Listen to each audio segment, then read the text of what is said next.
ચૂંટણીનું મહાપર્વ લોકશાહીમાં જ્યારે આવતું હોય છે ત્યારે દરેક કાર્યકર્તાઓમાં ખૂબ ઉત્સાહનું વાતાવરણ હોય છે। ભારતીય જનતા પાર્ટી કાર્યકર્તા બેઝ પાર્ટી છે અને આજે અમે તમારા તમામ ઉત્સાહી કાર્યકર્તાઓની વચ્ચે વિજય વિશ્વાસ સંમેલન દ્વારા અમારા 72 કેન્ડિડેટ્સ આજે અહીંયા આવશે। અમારું શીર્ષસ્થ નેતૃત્વ કાર્યકર્તાઓને માર્ગદર્શન આપશે અને આજથી ચૂંટણીનો શંખનાદ કરીને અમે લોકોની વચ્ચે જવા માટે તૈયાર છીએ। આજે અહીંથી વિજય વિશ્વાસ સંમેલન પૂર્ણ થયા બાદ ફોર્મ ભરવાની પ્રક્રિયા થશે જે બપોર સુધી ચાલશે અને સાંજથી દરેક વોર્ડમાં અમારું પ્રચાર કાર્ય શરૂ થઈ જશે।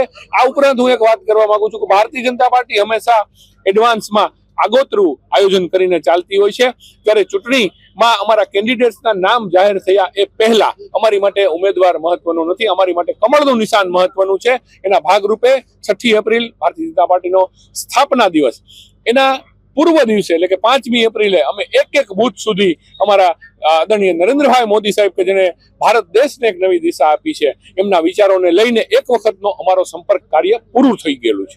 ભારતીય જનતા પાર્ટીની વિચારધારા, ભારતીય જનતા પાર્ટીની પક્ષનિષ્ઠા અને ભારતીય જનતા પાર્ટીનું સુશાસન જે હોય છે એ સુશાસનમાં કરેલા વિકાસ કાર્યો, નરેન્દ્રભાઈ મોદી સાહેબ જે એક અલગ દ્રષ્ટિકોણથી ભારત દેશનું સંચાલન કરી રહ્યા છે એમની વિચાર યાત્રા અને અમારું શીર્ષસ્થ નેતૃત્વ અને ભારતીય જનતા પાર્ટીની કાર્ય પદ્ધતિ અને ખાસ કરીને મુદ્દો વિકાસનો જ રહેશે અને એ અમે જે કર્યું છે કામ એ લઈને અમે લોકોની વચ્ચે જઈશું। મહાનગરપાલિકામાં પણ આપ વિકાસ જોઈ રહ્યા છો અને એ વિકાસને લીધે રાજકોટ હવે ધીમે ધીમે મેગા સિટી બનવા જઈ રહ્યું છે, ત્યારે વિકાસ કાર્યની વાત લઈને અમે લોકોની વચ્ચે જઈશું।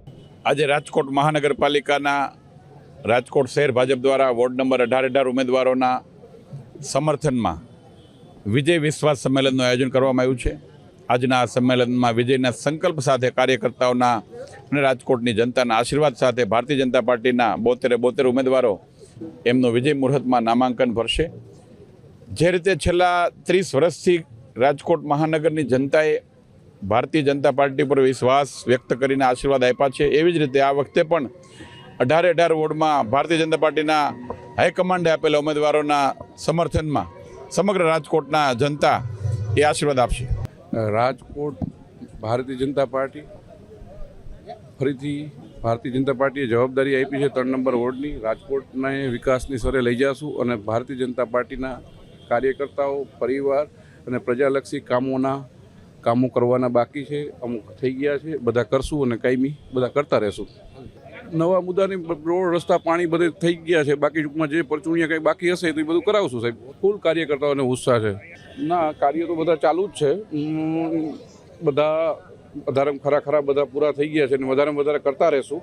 બાકી જે બાકી હશે, અમુક જગ્યાએ રોડના પ્રશ્નો હશે, પાણીના પ્રશ્નો હશે, ભૂગર્ભના પ્રશ્નો હશે, એ બધા પ્રશ્નો સોલ્વ કરાવશું।